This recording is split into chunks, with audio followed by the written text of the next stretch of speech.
Foi et psychologie, Yves Boulevin. Un nouveau départ. Foi et psychologie, Yves Boulevin. Aujourd'hui, à l'instant même, à l'instant où tu écoutes cette émission, pour toi, tout commence. Dieu vit dans le présent. Il n'est pas dans le passé, il ne t'invite pas à ressasser, seulement à tirer les conclusions, les leçons, mais il est dans le présent. Et il t'aide dans le présent à prendre des décisions toutes simples, mais c'est aujourd'hui, maintenant, à l'instant même. C'est pas revenir sur hier, ce n'est pas projeter un demain que tu ne connais pas et qui n'est pas déjà déterminé, écrit.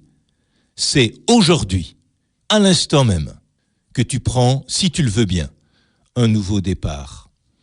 La bonne nouvelle, c'est qu'à tout moment, tout s'efface, peut se réparer. À tout moment, tu peux intégrer les leçons du passé. Nous sommes sur Terre pour apprendre. Que dirais-tu d'un enfant qui s'en voudrait encore 12 ans, 15 ans ou 20 ans après d'avoir en CM1 oublié un S au pluriel? Que dirais-tu aujourd'hui d'un enfant, de toi, enfant, regrettant, quand tu étais en CP, de ne pas avoir su bien lire devant la maîtresse? Tu sais que tu devais apprendre, que ça passait par des phases, que ça a mis des années. Eh bien, tout ton changement, toute ta transformation, toute ta conversion va prendre du temps et demande une présence à toi-même quotidienne avec des objectifs tout simples, des petites décisions, une visualisation positive de l'avenir. Il est ouvert, tu le vois avec confiance, tu ne continues pas à projeter tout ce qui s'est mal passé sur un avenir improbable, mais au contraire, tu te mets dans des dispositions de quelqu'un qui est aimé, qui est aidé et qui va réussir. Non pas réussir dans la gloriole, non pas réussir à être connu, mais réussir ta vie, c'est-à-dire avoir un sentiment de joie intérieure, voire de félicité parce que tu es à ta place et que tu accomplis chaque jour ce que tu as à faire. Et si jamais, en plus, tu as une certaine reconnaissance, si jamais en plus, l'argent ou les facilités viennent vers toi, ce que Dieu voudrait pour que chacun de ses enfants soit comblé, eh bien, ce sera en plus et tu vivras la gratitude. Mais pour l'instant, ce qui est important, c'est le nouveau départ. Maintenant, à l'instant, que veux-tu faire de ta vie? Quelle est ton aspiration profonde? Les derniers mois ou l'année qui précède n'a pas forcément été ce que tu voulais. C'est le moment de tirer les leçons, d'en tirer les conclusions. Quel est ton objectif pour les temps à venir? Est-ce te respecter plus? Trop souvent, tu as voulu faire plaisir, tu as dit ce qu'on attendait de toi, alors que tu n'as pas toi-même des opinions très tranchées parce que tu trouves que la vérité est relative et que lorsque, en société, tu entends des personnes qui débattent d'un sujet politique, économique, religieux, tu te sens mal à l'aise parce que tu sens que de part et d'autre, il y a de la vérité et qu'aucun ne détient la vérité tout entière. Et tu te tais parce que tu ne sais pas bien quoi dire. Et en fait, si tu ne sais pas bien quoi dire, c'est parce que tu as une autre vision. Sans doute as-tu compris qu'aucun ne détient la vérité, que dans tous les débats que l'on voit ici ou là, aucun n'a la vérité tout entière. Que l'homme est très complexe, que personne ne peut être réduit à un seul de ses comportements, une seule de ses paroles, et que les jugements à l'emporte-pièce, comme on les entend souvent, ne font pas ton admiration. Parce que tu sais au contraire que vouloir avoir raison à tout prix, juger les autres est plutôt un aveu de fragilité et de blessures mal résolues. Alors ton objectif peut-être pour cette année pourrait être d'être plus fidèle à toi-même. D'accepter que parfois tu n'as rien à dire, mais que c'est pas pour autant que tu ne vaux rien, que tu n'es pas intelligent ou intelligente, ou que tu n'as pas de culture. Peut-être n'es-tu pas au même niveau, peut-être n'as-tu pas les mêmes aspirations, peut-être n'es-tu pas sur la même longueur d'onde. Et tu as sans doute besoin, au cours de ces temps, de trouver des lieux où des personnes se rapprochent de ta façon de voir. Les Indiens donnaient des totems, un kangourou, une marmotte, un taureau, un aigle ne verront pas le monde de la même façon. Ils ne verront pas le même environnement, mais ils ne le verront pas avec la même distance. Une limace ne verra pas le monde comme le voit un buffle, qui ne le verra pas du tout comme le voit un oiseau. Alors découvre ta façon de voir le monde. Ne l'impose pas, mais respecte-la. Ne permets pas que d'autres t'imposent une autre vision. Tiens compte de ce qu'ils te disent. Y apprendre dans tout, mais ne te laisse pas envahir, dominer, manipuler. Il n'y a aucune valeur à se laisser écraser. Ton objectif pour cette année, pour tous les temps qui viennent, pourrait être simplement, grâce à Dieu, découvrir ta propre façon de penser et la respecter. Dans les dialogues avec d'autres personnes qui ne pensent pas comme toi ou qui affirment de façon péremptoire certaines croyances, tu as le droit de dire « Je comprends ta façon de voir, je la comprends, mais voici la mienne ». Et puis de rajouter éventuellement « Mais je ne veux pas te convaincre, mais n'essaye pas de me convaincre non plus. J'ai bien entendu ton opinion, moi j'ai une autre opinion. » Psychologie, Yves Boulevin. Peut-être ton objectif serait de passer d'un monde de jugement vrai-faux, blanc-noir, à un monde de respect, d'opinions complémentaires. Et d'ailleurs, tu t'apercevrais que si tu respectes ce que tu es, si tu respectes tes valeurs, mais qu'en même temps, tu respectes l'opinion des autres et les écoutes, tu auras un témoignage beaucoup plus fort. Parce que le monde a besoin aussi de chrétiens ouverts, tolérants, qui sont capables de voir qu'il y a une part de vérité aussi chez les autres. Dans le cas contraire, c'est de la domination. Et sous des dehors de valeurs, ou de croyances, ou parfois de valeurs évangéliques, on a vite fait de repartir dans les guerres, dans l'imposition, dans des croisades, souvent malvenues. Alors peut-être que prendre plus confiance en toi, prendre plus confiance dans la façon dont l'enfant de Dieu en toi voit les choses et le monde, peut te permettre de mieux comprendre les autres, de parler aussi un peu plus leur langage, tout en les invitant à écouter le tien. Encore une fois, tu es jaune et c'est bien. Il est bleu ou elle est bleue et c'est bien. Le jaune peut donner son opinion de jaune, le bleu son opinion de bleu. Et ensemble, on peut faire jaune plus bleu égale vert. Est-ce que vraiment c'est comme ça que tu vis ? Dans la complémentarité des couleurs, dans la richesse de rencontres où il y a toujours quelque chose à recevoir mais quelque chose à donner ? Est-ce que tu vis vraiment tes relations comme des échanges ? Il n'y en a pas un qui soigne et l'autre qui est soigné. Il n'y en a pas un qui vient sauver l'autre qui a besoin d'être sauvé. Non, tout ça, ce sont des jeux psychologiques. Il y a deux personnes qui s'enrichissent mutuellement.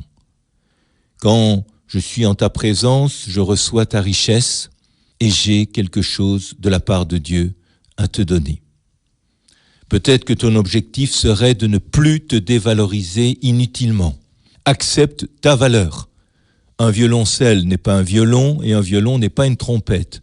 Et une trompette n'est pas une guitare.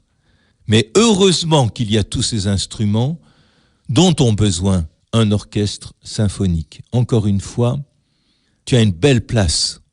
Tu as une belle vie à vivre. Et Dieu, ton ange gardien, de sa part, t'y aideront.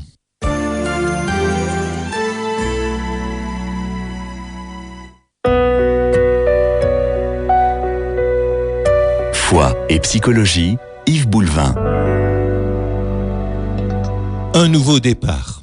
Foi et psychologie, Yves Boulevin. C'est aujourd'hui, c'est maintenant, c'est à l'instant que ta vie bascule. Parce que tu commences à vivre le présent. Le présent où tout est ouvert. Je t'invite à gommer, à stopper, à arrêter. C'est un exercice pendant des mois. Toute phrase négative du type « c'est impossible »,« c'est trop tard »,« je n'y arriverai jamais », on voit bien que tu n'as pas souffert ce que j'ai vécu, tu ne connais pas mon mari, si tu voyais le village où je vis. Non, tu arrêtes toutes ces phrases et tu te poses 3 questions. Première question, quelle leçon j'ai retenue du passé ? Quelle leçon j'ai retenue du passé, de mes erreurs ? Deuxième question, qu'est-ce que je peux changer aujourd'hui dans ma vie et qui me permettrait d'être plus moi-même, plus au service de Dieu et d'être mieux dans ma peau ? Qu'est-ce que je peux changer ? Et je prends un temps pour bien le regarder. Je ne dis pas trop vite, c'est impossible. Qu'est-ce que je peux changer aujourd'hui ? Et troisième question, qu'est-ce que je ne peux pas changer ? Que j'ai donc à accepter, mais au lieu de l'accepter en tant que victime, comme si j'étais persécuté par mon patron, mon mari, Dieu ou les autres, que je vais accepter comme étant la richesse que j'apporte moi-même. C'est à travers souvent aussi des choses que je ne peux pas changer, mais que j'ai acceptées, que je vais avoir ma part d'offrande. Et au lieu de subir, je vais le choisir. Je peux choisir mon état de santé, tout en ayant tout fait pour l'améliorer. Je peux choisir, même si c'est difficile, ce handicap contre lequel j'ai lutté toute ma vie. Je fais tout ce qu'il faut pour permettre à mon corps de mieux fonctionner, mais en même temps, je sens qu'il y a là une offrande extraordinaire et que dans mon désir profond d'enfant de Dieu, qu'il y ait plus de bien autour de moi, qu'il y ait plus d'harmonie, qu'il n'y ait plus ces guerres, ce terrorisme dans tous les sens et partout, eh bien, c'est mon offrande pour le monde.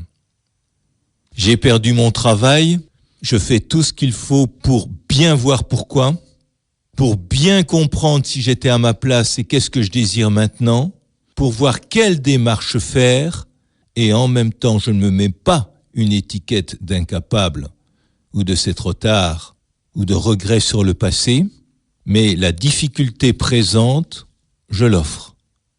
Et je me mets au diapason de tous ceux qui, au même moment, vivent la même chose, une difficulté dans leur travail, des inquiétudes sur l'avenir, une impossibilité pour l'instant de travailler. Et je me demande, en dehors des démarches que j'ai à faire, et je le fais avec Dieu pour ne pas me décourager en envoyant des centaines de lettres qui resteront sans réponse, mais pour plutôt aller au bon moment, au bon endroit et souvent recommandé par quelqu'un, car Dieu passe beaucoup par des relations personnelles, et ce n'est pas du piston, mais c'est évidemment qu'un employeur sera plus accueillant si je viens de la part de quelqu'un qu'il connaît, et Dieu facilitera tout ça.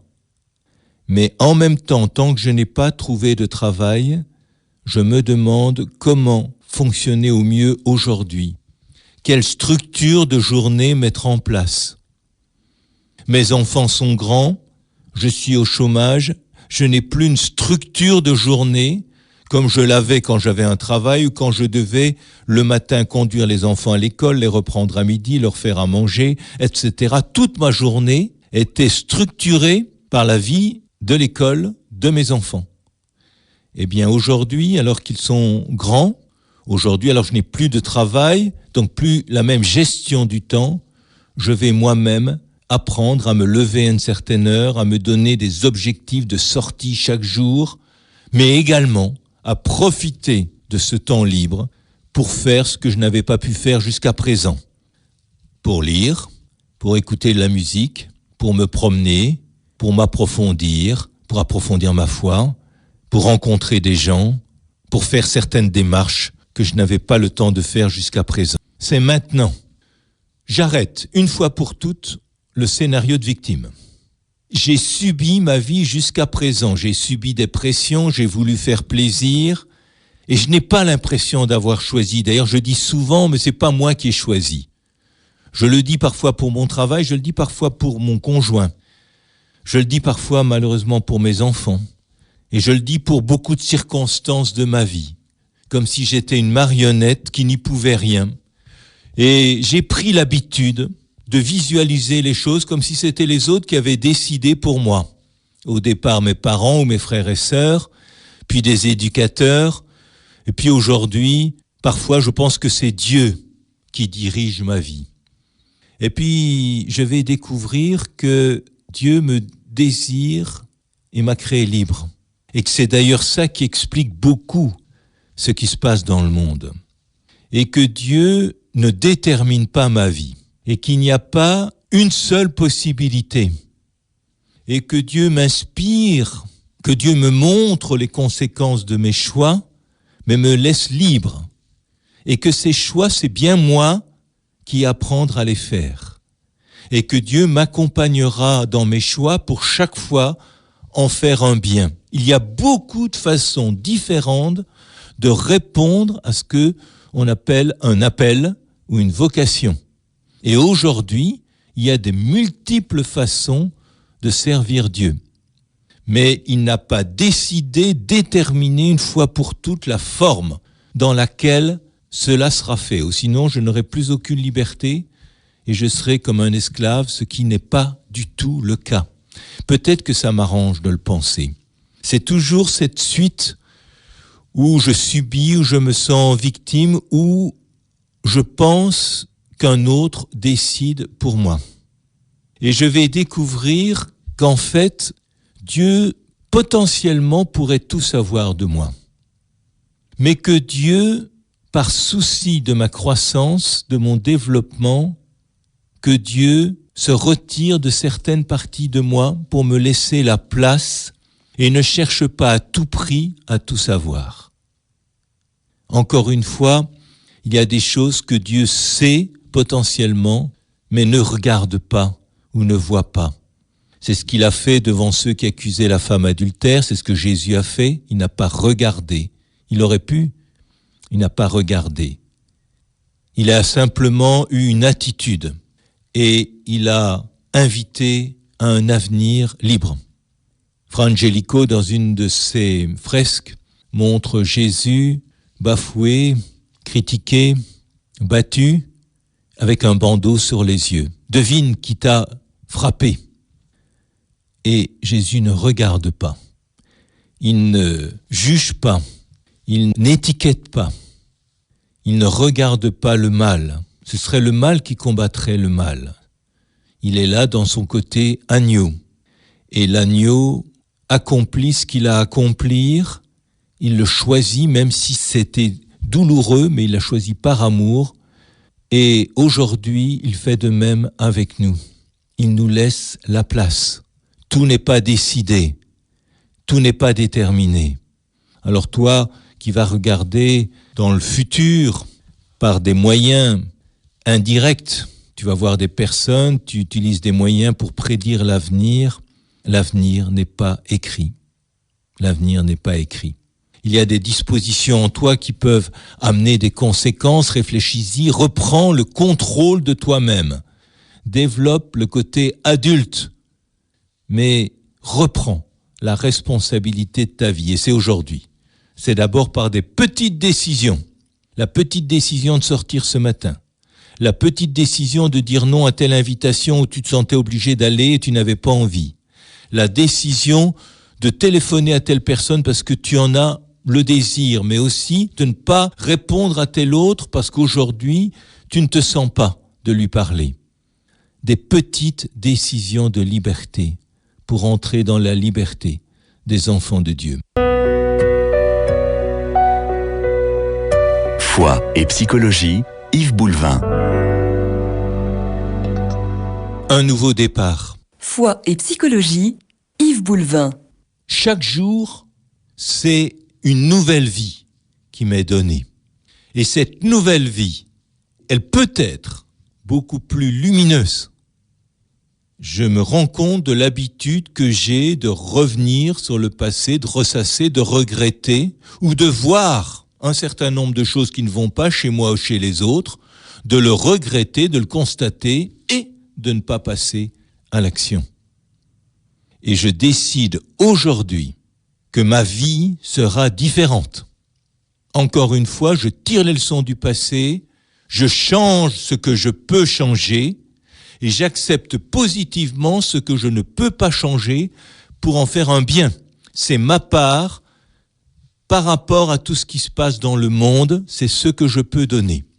Et si aujourd'hui, j'ai envie de repartir neuf, nouveau, eh bien, je vous propose cette prière de Saint François d'Assise qui m'a été envoyée par une auditrice et que je trouve très belle et qui montre bien l'état d'esprit du petit François et pourquoi il était tellement écouté, pourquoi il bouleversait tellement, pourquoi, près de 10 siècles après, il continue à nous parler magnifiquement de Dieu, pourquoi il nous touche. Alors voilà cette prière que je vais vous lire et si elle vous plaît, je vous invite à la redire chaque jour. Si vous demandez cette émission à Ecclésia Plus, 30 avenue Charles de Gaulle, 30 130 Pont Saint-Esprit, Ecclésia Plus, 30 avenue Charles de Gaulle, 30 130 Pont Saint-Esprit. Toute une semaine d'émission égale une cassette, vous aurez cette prière dans la cassette de l'émission. Alors voilà cette prière. Dieu de notre cœur, Dieu de mon cœur, Dieu de mon cœur. Est-ce que Dieu est bien dans mon cœur? Est-ce que j'ai bien le sentiment de sa présence dans mon cœur? Dieu de notre cœur, dans le silence de ce jour naissant, je viens te demander la paix, la paix, la paix. Est-ce que je veux la paix? La sagesse et la force. Je veux, et c'est bien moi qui décide, je veux regarder aujourd'hui le monde avec des yeux tout remplis d'amour, être patient, compréhensif, doux et sage, voir au-delà des apparences, tes enfants, comme tu les vois toi-même, ne plus les voir comme on m'a appris à les regarder, avec un regard réducteur et critique, mais les voir au-delà des apparences, comme tu les vois toi-même. Et ainsi, écoutez bien, ne voir que le bien en chacun. Un grand saint disait, c'était repris par différents pères du désert, que lorsque quelqu'un avance dans la spiritualité, il devient de plus en plus humble et il voit de plus en plus le bien dans les autres, car on projette sur les autres ce qui se passe en nous-mêmes. Voilà, ne voir que le bien en chacun. Ferme mes oreilles à toute calomnie. Et j'ai mal à l'instant de me dire que j'ai répété des phrases sur telle personne absente, négative, que l'on m'a dit. Je ne veux plus être un colporteur, un semeur de zizanie. Ferme mes oreilles à toute calomnie. Garde ma langue de toute malveillance. Que seules les pensées qui bénissent demeurent dans mon esprit. Oui, nous sommes tous potentiellement des porteurs de bénédiction. Et l'offrande de ce que nous ne pouvons changer est porteuse de bénédiction. Que seules les pensées qui bénissent demeurent en mon esprit. Que je sois si bienveillant, et si joyeux, que tous ceux qui m'approchent sentent ta présence. Ils sentiront ta présence parce que je serai bienveillant et joyeux. Revêt-moi de ta beauté, Seigneur. Je ne cherche pas à faire des liftings, même si je peux m'arranger, entre guillemets, mais je me revêts de ta beauté. Je reçois dans toutes les étapes de ma vie ta sainteté. Revêt-moi de ta beauté, Seigneur, écoute tout au long de ce jour. Je te rêve. Yves Boulevin. Voilà, je vais vous lire maintenant toute cette prière intégralement. Et je pense qu'il vaut mieux souvent une prière toute simple, mais dont on mesure bien chaque mot. Et là, elle a été inspirée à François d'Assise. Dieu de notre cœur, dans le silence de ce jour naissant, je viens te demander la paix, la sagesse, la force. Je veux regarder aujourd'hui le monde avec des yeux tout remplis d'amour. Être patient, compréhensif, doux et sage. Voir au-delà des apparences tes enfants comme tu les vois toi-même. Et ainsi, ne voir que le bien en chacun. Ferme mes oreilles à toute calomnie. Garde ma langue de toute malveillance. Que seules les pensées qui bénissent demeurent en mon esprit. Que je sois si bienveillant et si joyeux que tous ceux qui m'approchent sentent ta présence. Revêt-moi de ta beauté, Seigneur, et qu'au long de ce jour, je te révèle. Que peut-on dire de cette prière ? D'abord son titre, Dieu de notre cœur. C'est uniquement dans le cœur que nous témoignerons de Dieu et par le cœur et pas par notre tête. Et c'est une prière que je vais redire chaque jour, chaque matin. Quelque chose que je reçois, que je demande la paix, la sagesse et la force. Et en même temps que je décide, je veux regarder aujourd'hui le monde avec des yeux tout remplis d'amour. Aide-toi, le ciel t'aidera, le tandem avec Dieu. À la fois je reçois sa grâce, sa sainteté, et je vais l'attirer, comme lui peut le faire avec moi. Si je suis dans cette dynamique au-delà des apparences, au-delà du psychisme, où je vais avoir la vision, grâce à Dieu, par l'Esprit Saint, de la beauté intérieure de l'autre, de ce que Dieu a mis en lui, en elle. Je pourrais par ailleurs, et d'une façon beaucoup plus modeste et modérée, dire aussi ce qui ne va pas. Mais je le dirai avec toujours le regard centré sur la valeur de l'autre. Voilà une décision à prendre aujourd'hui. Et voilà ce que je ne fais pas. Je pars facilement dans des critiques sur des choses extérieures ou sur des aspects psychologiques et j'oublie le bien qui est dans l'autre. François nous propose de demander la paix. Est-ce que vraiment je veux la paix ? C'est toute une question. Quand je regarde mes relations avec mes amis dans la communauté, dans le travail ou dans mon couple ou mon foyer, je m'aperçois que quand même, il y a bien des moments où ce que j'aime, c'est la dispute. Alors, je l'authentifie en disant, oui, il faut bien dire ce qu'on pense, c'est la vérité, il faut bien débattre, du débat naît quelque chose de nouveau, mais en fait, je vois bien qu'en moi, il y a quand même un désir de rapport de force.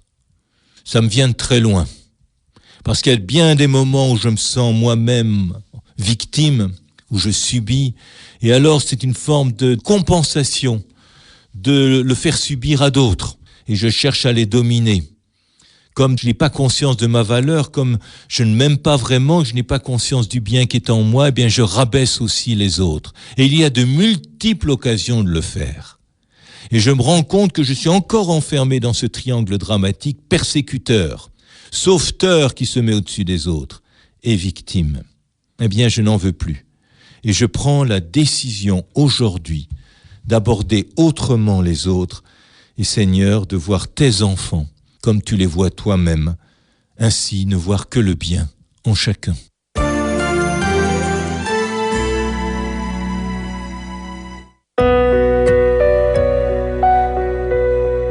Foi et psychologie, Yves Boulvin. Un nouveau départ. Foi et psychologie, Yves Boulvin. Voici la bonne nouvelle pour moi, mais la bonne nouvelle pour toi, la bonne nouvelle pour ceux que tu rencontres, c'est qu'aujourd'hui, tout peut commencer ou recommencer, et tu peux repartir. Car Dieu ne regarde pas le passé, mais regarde le présent. Et Dieu te regarde dans ce que tu as de meilleur pour le faire sortir comme le soleil qui cherche à épanouir. Et parce que tu sens ce regard de Dieu sur toi, et un regard bienveillant, un regard de miséricorde, et en même temps un regard qui en aucun cas n'est inquisiteur. Dieu pourrait tout savoir, et pourtant, sans doute, Dieu ne sait pas tout. Car il n'entre pas dans certaines zones de moi-même par respect de ce que je suis et par respect de ma liberté. Ainsi, si je le désire, Dieu peut savoir beaucoup de choses de ma vie, mais il n'impose pas son omniscience. Et je vais découvrir petit à petit une dimension de Dieu que je ne connaissais pas. Ce n'est pas quelqu'un qui décide tout pour moi. Ce n'est pas quelqu'un qui se désintéresse, évidemment. Ce n'est pas quelqu'un qui est loin, il est proche, mais respectueux, infiniment tendre et respectueux. Et c'est parce que je sens cet amour et ce respect de Dieu pour moi que petit à petit, je vais faire de même avec les autres. D'où la prière de saint François d'Assise, cette prière magnifique, qui dit tout François de sa relation à Dieu et qui pourrait être une prière quotidienne pour nous faire repartir. Et je vous la redis, Dieu de notre cœur, dans le silence de ce jour naissant. Est-ce que je prends chaque jour un temps de silence? C'est dans le silence que je vais me refaire, me ressourcer, retrouver qui je suis et retrouver le contact avec Dieu, sentir son amour, sa bienveillance et avoir des forces pour la journée. Dans le silence de ce jour naissant, je viens te demander et je demande. Mais j'ai choisi ce que je demande. Je le demande pas parce qu'il faut, parce que c'est dit dans une prière toute faite, mais parce que j'en ai absolument besoin. Et que demande François? Que nous propose-t-il de demander? Je viens te demander la paix, la sagesse et la force. La paix, la sagesse et la force. Et il rajoute un acte de décision que je nous propose vraiment de prendre chacun. Je veux regarder aujourd'hui le monde avec des yeux tout remplis d'amour. Et il définit ce que sont ces yeux tout remplis d'amour. Être patient. La patience, c'est sûrement la qualité que j'ai le plus à développer aujourd'hui. Je m'en veux de m'énerver après mes enfants, j'en ai marre de mon boulot, je refais tout le temps les mêmes choses ou les mêmes erreurs. Je demande la patience. Aimer, on pourrait dire que c'est largement être patient. Patient et compréhensif envers les autres, patient et compréhensif envers soi-même. Être patient. Dieu avec nous est totalement patient. Totalement patient. Je veux regarder aujourd'hui le monde avec des yeux tout remplis d'amour, être patient, compréhensif. Je comprends. Même si ce que tu me dis n'est pas ce que je crois, je vais te dire, je comprends ton point de vue, même si je ne le partage pas, et je ne cherche pas à convaincre à tout prix. Et je comprends aussi ce qui t'a amené à penser ça. Comprendre ou juger, il faut choisir. Et je choisis de comprendre. Être patient, compréhensif, doux. Apprenez de moi que je suis doux et humble de cœur, dit Jésus, et sage. Sage.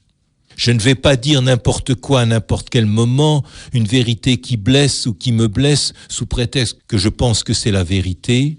Je vais chercher la sagesse du cœur. Je veux regarder aujourd'hui le monde avec des yeux tout remplis d'amour, être patient, compréhensif, doux et sage, voir au-delà des apparences. Mais comme c'est extraordinaire de voir au-delà des apparences. Nous avons été beaucoup élevés dans les apparences. Sois sage, mais c'était une autre forme de sagesse. Tiens-toi droit, et c'est bien pour le dos. croisez les bras, écoutez-moi, dis merci, dis s'il te plaît. Et c'est vrai que c'est bien aussi de dire merci, s'il te plaît, mais c'est important que ça devienne un choix et non pas quelque chose qui est imposé de l'extérieur. On m'a appris à juger selon des apparences. Et je fais encore des catégories. Alors je fais des catégories par rapport à des classes intellectuelles, des classes d'argent, des classes de position sociale, des classes religieuses. Comme c'est terrible.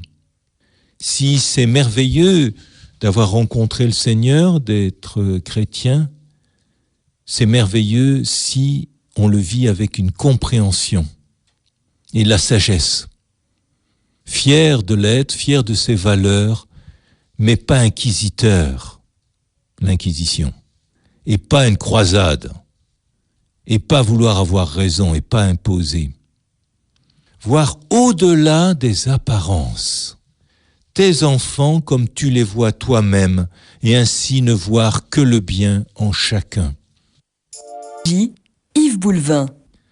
J'avais fait une émission que j'avais appelée « Être porteur de bénédiction ». Quelle merveille que de se dire qu'aujourd'hui, ma vie peut être bouleversée parce qu'en tirant les leçons du passé, en changeant ce que j'ai à changer, en acceptant ce que je ne peux pas changer, je vais devenir fécond. Je vais pouvoir faire du bien parce que je ne serai plus tout le temps dans cette lutte. Je ne serai plus tout le temps dans ce retour sur un passé qui n'est plus, mais disponible dans le présent. Alors Seigneur, fais de moi aujourd'hui un instrument de ta bénédiction. Que soient bénies toutes les personnes que je vais rencontrer.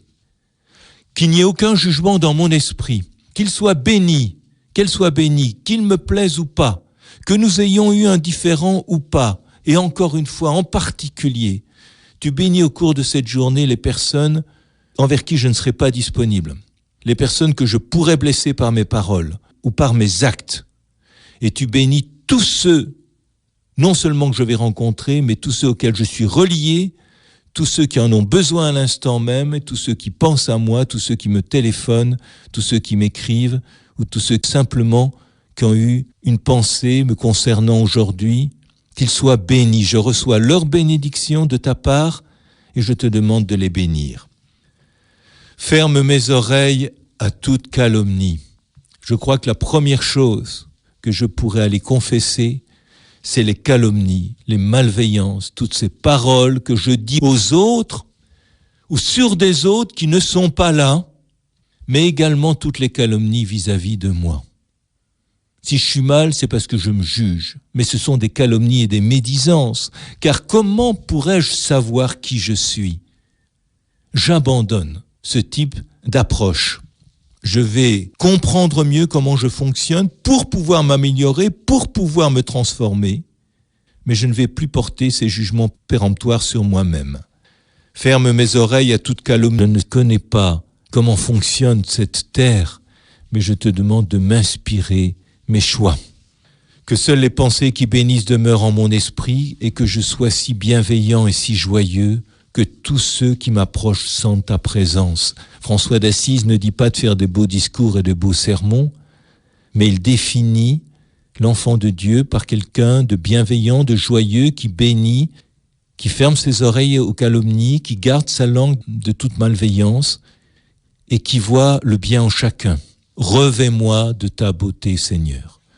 Au lieu de me complaire à me regarder dans la glace et à trouver que j'ai trop de ceci et pas assez de cela, qu'il faudrait que je me refasse telle ou telle partie, je peux éventuellement le faire si vraiment je n'arrive pas à l'accepter, mais d'abord, Seigneur, revêt-moi de ta beauté. Quand je dis que quelqu'un est beau ou qu'une personne est belle, est-ce que je parle de traits physiques qui sont liés à une mode, à la mode d'une époque, ou est-ce que je parle de son être intérieur ?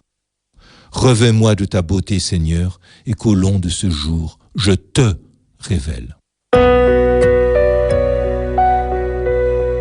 Foi et psychologie, Yves Boulevin. Un nouveau départ. Foi et psychologie, Yves Boulevin. Une nouvelle vision du monde et de ma vie. C'est ce que le Seigneur nous propose aujourd'hui pour arrêter les scénarios, pour arrêter les jeux psychologiques où nous nous sentons victimes, où nous persécutons à notre tour parce que nous nous sentons persécutés, où nous avons l'impression que la vie nous échappe, alors que nous sommes invités à reprendre la responsabilité de notre vie avec Dieu. Dieu tout aimant et respectueux qui chemine avec nous. Il ne nous impose pas, il est bien présent sans être pressant, et tout au long de notre vie, à travers nos expériences d'amour, nos expériences amoureuses, le vécu avec nos enfants, avec nos parents, nous apprenons ce qu'est le vrai amour. Une présence, mais jamais étouffante, jamais oppressante, totalement respectueuse et un regard qui voit le bien. Dieu voit le bien en nous et nous le révèle chaque jour pour nous faire repartir. Au nom de quoi je me permettrai de refuser ce regard de Dieu? Ce qui va me bouleverser, c'est de me rendre compte que d'un côté, il y a chaque jour Dieu qui me regarde comme si j'étais la personne la plus importante, avec beaucoup d'amour, de reconnaissance et de bonté. Et de l'autre côté, moi qui me regarde comme un moins que rien, comme un va-nu-pied, comme un vaurien, comme quelqu'un qui a tout raté, qui reste dans sa passivité, qui ne fait rien de sa vie, qui est nul. Quelle vision vais-je choisir? Celle de mon mental, de mon psychisme négatif ou celle de Dieu? Et c'est là où il y a un choix à faire. Qui suis-je pour prétendre que ma vision est la bonne? Autour de moi, dans ma journée, je vais rencontrer des gens qui vont me regarder avec bienveillance, compréhension, douceur, qui vont voir le bien en moi, qui vont me bénir. Ceux-là me parlent de l'amour de Dieu.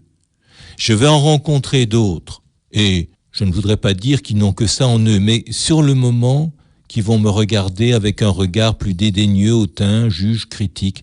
Cela, c'est le psychisme, et c'est le passé, et c'est les scénarios, et c'est tout ce qui nous éloigne de Dieu.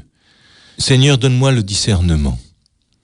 Donne-moi le discernement de ce qu'est vraiment ton regard et ta parole, pour que je choisisse moi-même de devenir un révélateur, un accoucheur, un éveilleur du bien dans l'autre, plutôt qu'un juge et un critique pour mes frères.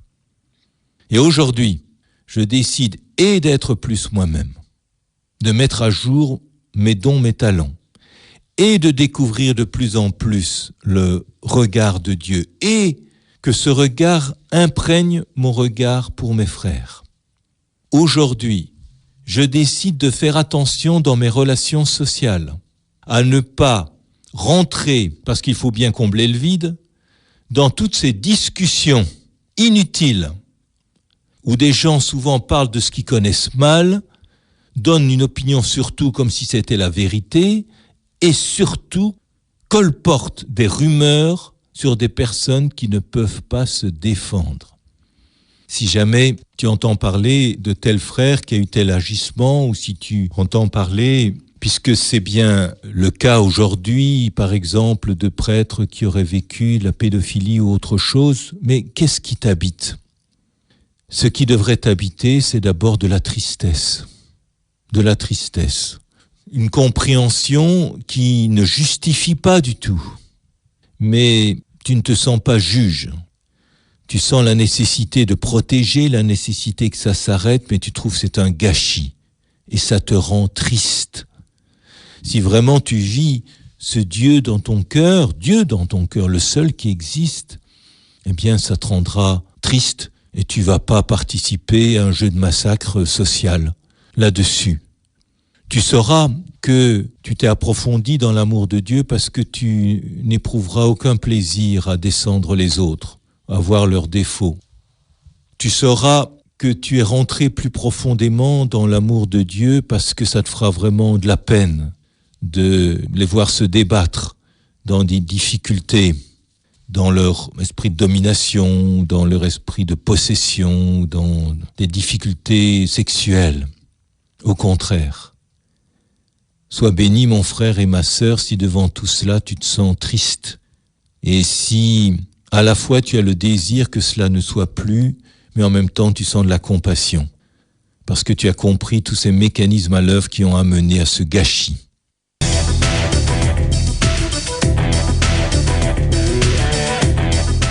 Foi et psychologie, Yves Boulvin. Alors aujourd'hui, c'est un jour nouveau. C'est un jour où je veux redevenir un enfant de Dieu ayant reçu la liberté, mais apprenant à voir un peu plus comme Dieu voit les choses. Je ne veux pas encore une fois être l'inspecteur Javert qui toute sa vie enfermera Jean Valjean dans l'étiquette de forçat, mais être comme cet évêque qui a donné son argenterie, qui redonne des chandeliers, alors que Jean Valjean avait volé l'argenterie. Voilà ce que Dieu fait avec nous. Et je redis cette prière magnifique de François d'Assise, et je nous propose vraiment de l'approfondir. Dieu de notre cœur, dans le silence de ce jour naissant, je viens te demander la paix, la sagesse et la force. Je veux regarder aujourd'hui le monde avec des yeux tout remplis d'amour, être patient, compréhensif, doux et sage, voir au-delà des apparences tes enfants comme tu les vois toi-même et ainsi ne voir que le bien en chacun. Ferme mes oreilles à toute calomnie, garde ma langue de toute malveillance, que seules les pensées qui bénissent demeurent en mon esprit, que je sois si bienveillant et si joyeux que tous ceux qui m'approchent sentent ta présence. Revêt-moi de ta beauté, Seigneur, et qu'au long de ce jour, je te révèle. Je vous propose vraiment, et si j'ai répété plusieurs fois cette prière dans les émissions de ces derniers jours, je vous propose vraiment de mesurer chacun des mots de cette prière. Dieu, cœur, silence.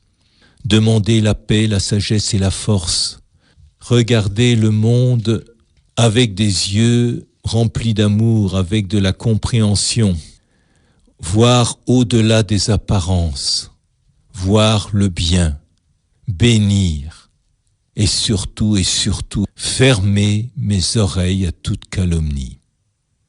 Pour me faire aimer, pour que je passe bien en société, je vais participer au jeu de massacre. Et je vais voir des coupables. Et je vais voir c'est la faute de qui. Sur plein de sujets où en fait je suis très peu documenté et les autres aussi. J'accepte aujourd'hui d'être beaucoup plus relatif, d'être plutôt un pont entre les hommes, quelqu'un qui relie, quelqu'un qui harmonise. Les harmonisateurs, au départ, ne sont pas des gens qui ont des idées très claires, parce qu'ils sentent bien qu'il y a de la vérité partout. Et c'est souvent ceux qui ont le moins de confiance en eux, qui rougissent, qui ne savent pas quoi dire, qui balbutient. Parce que s'ils disaient vraiment ce qu'ils ressentaient, d'abord ils auraient peur de mal le dire, mais ensuite ils le diraient sans doute d'une façon qui provoquerait des réactions, parce que c'est pas du tout la façon de voir et de penser habituelle. Alors si je fais partie de ceux qui ont reçu de Dieu un don d'harmonisation, eh bien, que je ne m'étonne pas de ne pas avoir des positions si tranchées, et que je vois que la clarté que j'ai à voir, c'est une clarté par rapport à la parcelle de vérité qui existe en chacun. Ferme mes oreilles à toute calomnie et garde ma langue de toute malveillance. Je demande la paix, Seigneur, et aujourd'hui, je serai heureux ce soir simplement si, au cours de cette journée, je n'ai petit du mal de personne, ni de moi, ni de personne, et que je n'aurai éprouvé aucun plaisir à penser négativement de quelqu'un. Seigneur, pour terminer, en ce jour naissant, je voudrais simplement être quelqu'un qui reçoit ta bénédiction, ta bienveillance, et qui répand cette bénédiction autour de moi.